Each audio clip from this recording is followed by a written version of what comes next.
Hello friends, welcome to தமிழச்சி சமையல். என்ன எல்லாரும் நியூ இயர் கொண்டாடி முடிச்சிட்டிங்களா? அடுத்து பொங்கல் வருது. அதனால் இப்போ இந்த வீடியோவில் நம்ம பொங்கல் ஸ்பெஷல் பார்க்க போகிறோம். அது என்னென்னா சக்கரை பொங்கல். வாங்க எப்படி பண்ணுறதுன்னு பார்க்கலாம். ஃபஸ்ட்டு அரிசி பருப்பெல்லாம் ஊற போட்டுடலாம். ஒரு பவுலில் ஒரு 100 கிராம் பாசிப்பருப்பும் 100 கிராம் அரிசியும் எடுத்திருக்கேன்.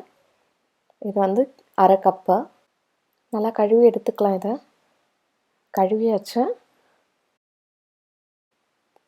இப்போது பொங்கல் பண்ண ஸ்டார்ட் பண்ணிடலாம்.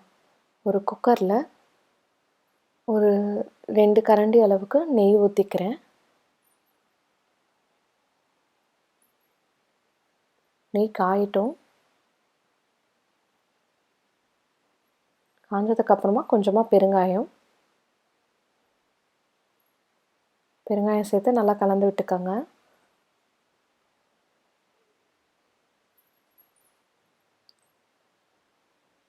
அந்த அரிசியும் பருப்பையும் நம்ம இந்த குக்கரில் சேர்த்துக்கலாம்.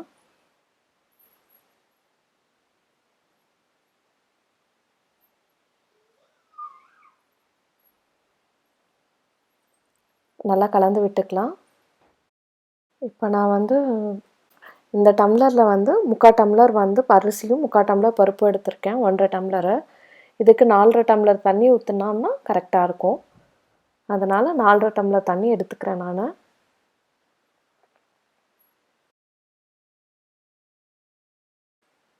இது அரை கிளாஸ் ஊற்றிட்டு தேவையான அளவு உப்பு போட்டுக்கலாம். இதுக்கு போட்டு நல்லா கலந்து விட்டுக்கலாம். டேஸ்ட் பார்த்துக்கலாம். உப்பு எதனா கம்மியாக இருக்குன்னா நம்ம சேர்த்துக்கலாம். எனக்கு சரியாக இருக்குது, அதனால் நான் எதுவும் ஆட் பண்ணல. இப்போ குக்கரை மூடி வச்சிடலாம்.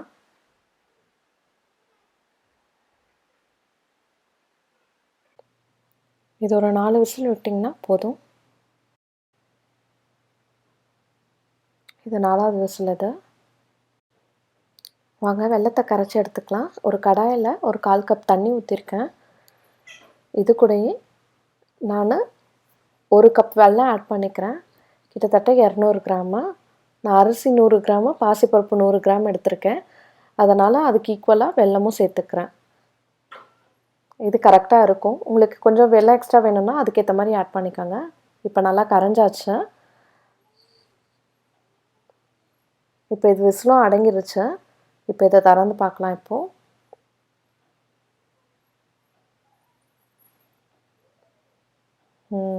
சூப்பராக வந்திருக்கு. பொங்கல் பண்ணாமல் ஸ்மெல் தூக்குது, நெய்யோட வாசனை. இதை நல்லா கலந்து விட்டுக்கலாம். இப்போது பாருங்கள் எவ்வளோ சூப்பராக வெந்து வந்திருக்குன்ட்டு.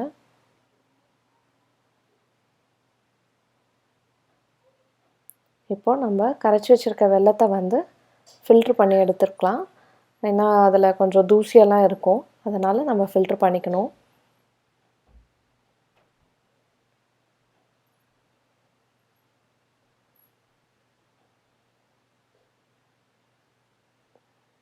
பாருங்கள் அடியில் தூசி தங்கியிருக்குன்னு. இதுக்காக தான் நம்ம ஃபில்ட்ரு பண்ணுறோம்.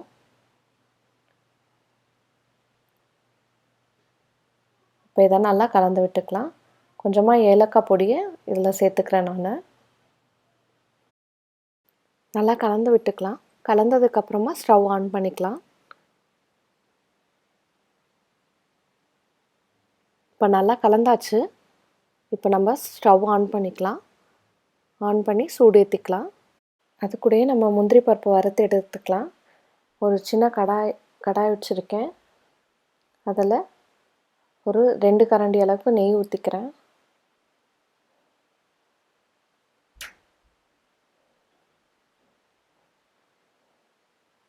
நெய் சூடானதுக்கப்புறமா ஒரு 10-12 முந்திரி பருப்பை நெய்யில் போட்டு வறுத்து எடுத்துக்கலாம்.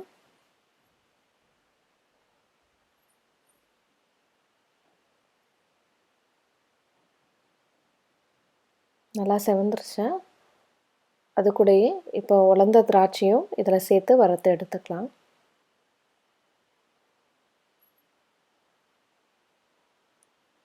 ரெண்டும் நல்லா நெய்யில் வறுத்தாச்சு. இப்போ இதுவும் நல்லா சூடு ஏறிடுச்சு, கொதிக்க ஆரம்பிச்சிருச்சு.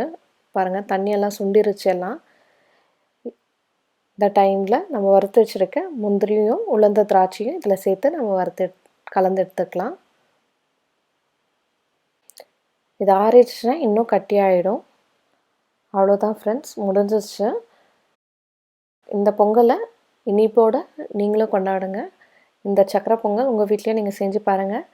இந்த வீடியோ பிடிச்சதுன்னா என் சேனலை லைக் பண்ணுங்கள், ஷேர் பண்ணுங்கள், மறக்காமல் சப்ஸ்கிரைப் பண்ணுங்கள். எல்லாருக்கும் இனிய பொங்கல் நல்வாழ்த்துக்கள்.